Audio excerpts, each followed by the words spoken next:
Good morning students. आरो भाग second में काव्य खंड में आज पहला लेसन और ये पहला लेसन है आत्म परिचय।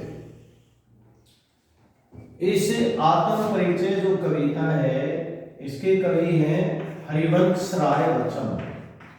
हरिवंश राय बच्चन। हरिवंश राय बच्चन हालावाद के प्रवर्तक, उत्तर छायावाद के कवि एवं प्रमुख लेखक विचारक हैं। आत्म परिचय, आत्म का अर्थ होता है स्वयं और परिचय जानना, स्वयं को जानना, स्वयं को जानने का एक काव्यात्मक प्रयास आत्म परिचय कविता है। स्वयं को जानना दुनिया को जानने से ज्यादा कठिन है। तो कवि ने पहली जो कविता हरिवंश राय बच्चन की लगी हुई है आत्म परिचय, ये इनका प्रसिद्ध जो काव्य संग्रह है निसार निमंत्रण, प्रसिद्ध काव्य संग्रह है निसार निमंत्रण। और निसार निमंत्रण प्रसिद्ध काव्य संग्रह से ये कविता लगी हुई है आत्म परिचय।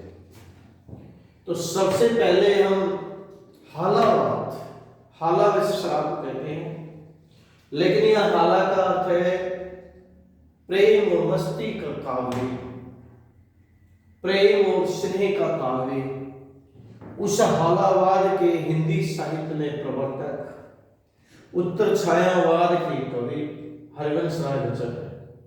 तो हरिवंश राय बच्चन का सबसे पहले हम परिचय जानेंगे कि हरिवंश राय बच्चन का जन्म 27 नवंबर 1907 को इलाहाबाद के पट्टा गांव में हुआ और इनका निधन 18 जनवरी 2003 को हुआ।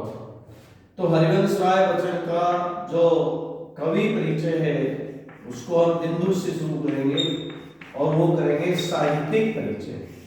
अब साहित्यिक परिचय में हम साहित्य में उनके योगदान को, उनके जन्म को बताएंगे, यहां से लिखेंगे और इसमें लिखेंगे कि हालावाद के प्रवर्तक, उत्तर छायावाद के कवि और पहले भारतीय जिन्होंने कैम्ब्रिज विश्वविद्यालय में अंग्रेजी साहित्य में पीएचडी की। हरिवंश राय बच्चन का जन्म प्रतापगढ़ जिले के एक छोटे से गांव पट्टी में हुआ था। 2 शादियां हुई। उनकी पहली पत्नी श्यामा तथा दूसरी पत्नी तेजी थी। इलाहाबाद विश्वविद्यालय में अंग्रेजी के प्राध्यापक भी रहे तथा कैम्ब्रिज विश्वविद्यालय से पीएचडी की करने के बाद भारत सरकार के विदेश मंत्रालय में हिंदी विशेषज्ञ के रूप में नियुक्ति हुई। राज्यसभा के मनोनीत सदस्य भी रहे और पद्म भूषण की उपाधि भी मिली। उनकी मृत्यु 18 जनवरी 2003 में सांस की बीमारी की वजह से मुंबई में हुई। तो साहित्यिक परिचय में हालावाद के प्रवर्तक, उत्तर छायावाद के कवि हरिवंश राय बच्चन का जन्म प्रतापगढ़ जिले के पट्टा गांव में हुआ और ये अंग्रेजी से एमए करने के बाद पहले भारतीय जो कैम्ब्रिज विश्वविद्यालय से, विदेश में कैम्ब्रिज विश्वविद्यालय से इन्होंने पीएचडी प्राप्त की। इलाहाबाद विश्वविद्यालय में अंग्रेजी के प्राध्यापक रहे और पीएचडी करने के बाद जब ये भारत लौटे तो इन्हें भारत सरकार ने विदेश मंत्रालय में हिंदी विभाग के प्रमुख के रूप में इन्हें नियुक्ति दी। 2 शादियां हुई। पहली पत्नी का नाम तेजी था और दूसरी पत्नी का नाम श्यामा था।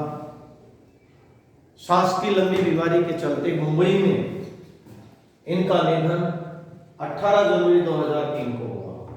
तो साहित्यिक परिचय में हम लिखेंगे कि हालावाद के प्रवर्तक, उत्तर छायावाद के कवि हरिवंश राय बच्चन का जन्म प्रतापगढ़ जिले के पट्टी गांव में हुआ। कैम्ब्रिज विश्वविद्यालय से पहले भारतीय जिन्होंने अंग्रेजी में पीएचडी की। इलाहाबाद विश्वविद्यालय में अंग्रेजी के प्राध्यापक रहे, लेकिन हिंदी में कविताएं लिखने का शौक इन्हें था।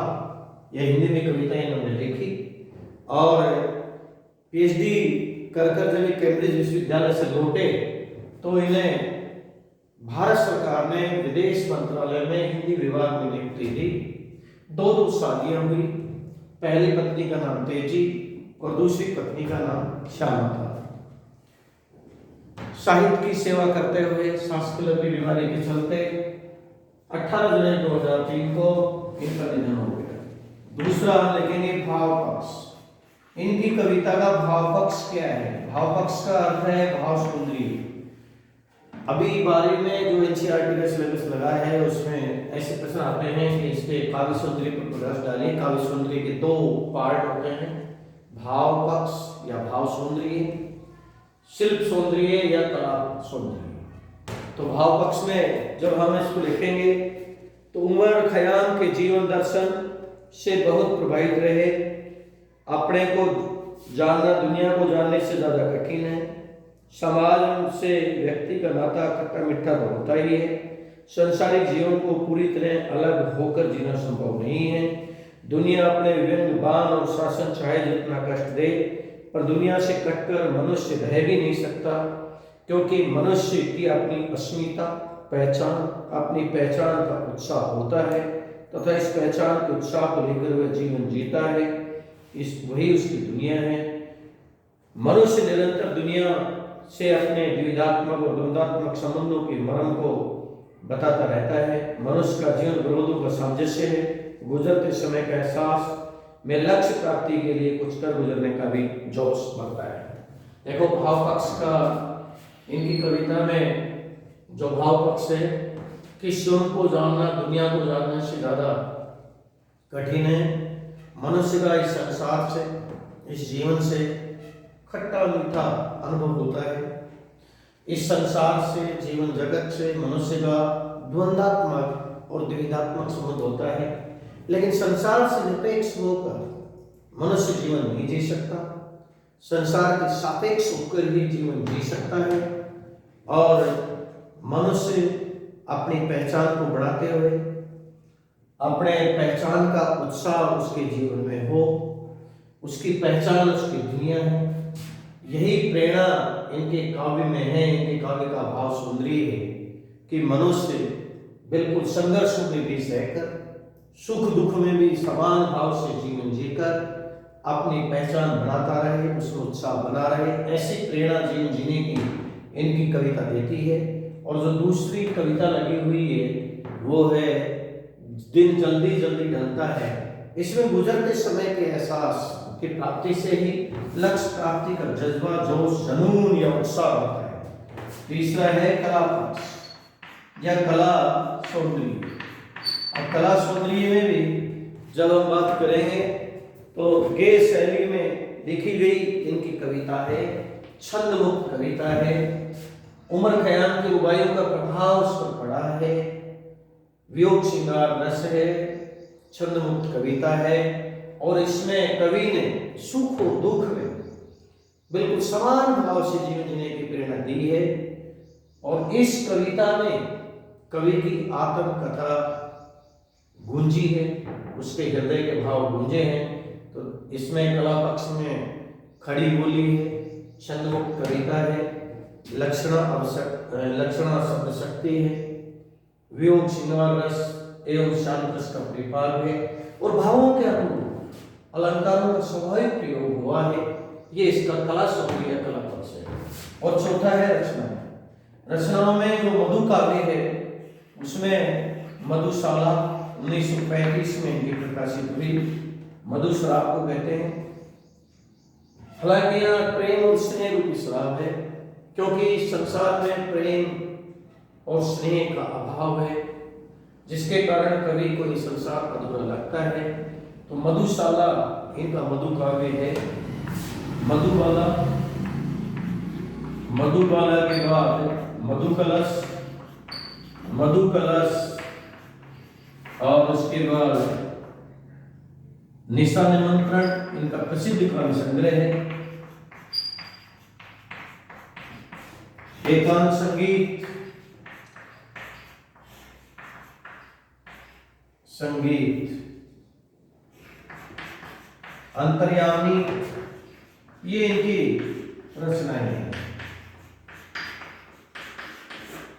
तो मधुशाला, मधुबाला, मधुकला, निषाद निमंत्रण, एकांत, संगीत और अंतर्यामी आदि इनकी प्रसिद्ध रचनाएं हैं। इस प्रकार से मनुष्य को सुख और दुख में समान भाव से जीवन जीने की प्रेरणा देने वाली आत्म परिचय, स्वयं को जानने का एक काव्यात्मक प्रयास है इस कविता में। और इस कविता के माध्यम से बिल्कुल सर्वे भवन्तु सुखिनः सर्वे सन्तु निरामया, सुख और दुख में समान भाव से जीवन जीने की प्रेरणा इस कविता में दी गई है। तो ये इनकी आत्म परिचय कविता एक गीत है जो स्वयं को जानना दुनिया को जानने से ज्यादा कठिन है। इस प्रकार से कवि परिचय में हम ये चीजें जानी। सबसे पहले साहित्यिक परिचय जाना, फिर भाव पक्ष जाना, फिर कला पक्ष जाना, फिर रचनाएं जानी और अंत में निष्कर्ष। तो बिल्कुल जब कवि परिचय पे हम बात करेंगे तो साहित्यिक परिचय में हालावाद के प्रवर्तक, उत्तर छायावाद के प्रसिद्ध कवि एवं पहले भारतीय जिन्होंने कैम्ब्रिज विश्वविद्यालय से अंग्रेजी में पीएचडी प्राप्त की, हरिवंश राय बच्चन का जन्म प्रतापगढ़ जिले के पट्टी गांव में 27 नवंबर 1907 में हुआ और इनके दो शादियां भी हुई। पहली पत्नी का नाम तेजी, दूसरे का नाम श्यामा था और जिनसे अमिताभ और अभिजात दो पुत्र भी हुए। इस प्रकार से एक तरह से आत्म परिचय या जीवन में सुख और दुखों में संघर्षों के बीच भी प्रेम और स्नेह के साथ जीवन जीने की प्रेरणा देने वाले हालावाद के प्रवर्तक कवि का मुंबई में सांस की बीमारी से 18 जनवरी 2003 को निधन हो गया। भाव पक्ष पर जब हम बात की तो उमर खयाम की रुबाइयों का इनके जीवन दर्शन पर गहरा प्रभाव पड़ा। इनका प्रसिद्ध जो काव्य संग्रह निषाद निमंत्रण है उसकी प्रसिद्ध कविता आत्म परिचय है, जिसमें ये कवि ने प्रेरणा दी कि स्वयं को जानना दुनिया को जानने से ज्यादा कठिन है और मनुष्य का इस जीवन और जगत से खट्टा मीठा अनुभव होता है। उसका एक संसार से जीवन से द्विधात्मक द्वंद्वात्मक संबंध होता है, लेकिन फिर भी संसार से हटकर जीवन नहीं जिया जा सकता। संसार से निरपेक्ष होकर जीवन जीना संभव नहीं है, संसार के सापेक्ष ही जीवन जीना संभव है। अतः हमें संघर्षों के बीच सुख और दुखों में रहकर भी समभाव से जीवन जीने की प्रेरणा इसमें दी गई है। दूसरी जो इनकी कविता है वो दिन जल्दी जल्दी ढलता है, उसमें गुजरते हुए समय के एहसास से एक मन में लक्ष्य प्राप्ति का जज्बा भरने की प्रेरणा दी गई है। कला पक्ष में गेय शैली में लिखी गई, खड़ी बोली में लिखी गई इनकी कविता, इन्होंने कविता लिखी है, छंदमुक्त कविता है, सुख और दुख में समान जीने की जिंदगी की गई है, भावों के अनुरूप अलंकारों का प्रयोग हुआ है, लक्षणा शब्द शक्ति है, शांत रस एवं वियोग श्रृंगार रस का प्रभाव हुआ है। इनकी रचनाएं मधुशाला, मधुबाला, मधुकला, निषाद निमंत्रण, एकांत, संगीत और अंतर्यामी आदि हैं। अतः एक मनुष्य को प्रेम और स्नेह का संदेश देने वाले, संघर्षों के बीच भी समभाव से जीवन जीकर उत्साह के साथ जीवन जीने की प्रेरणा देने वाले हरिवंश राय बच्चन एक हालावाद और मानवतावादी कवि। Thank you so much. अब आगे बढ़ेंगे।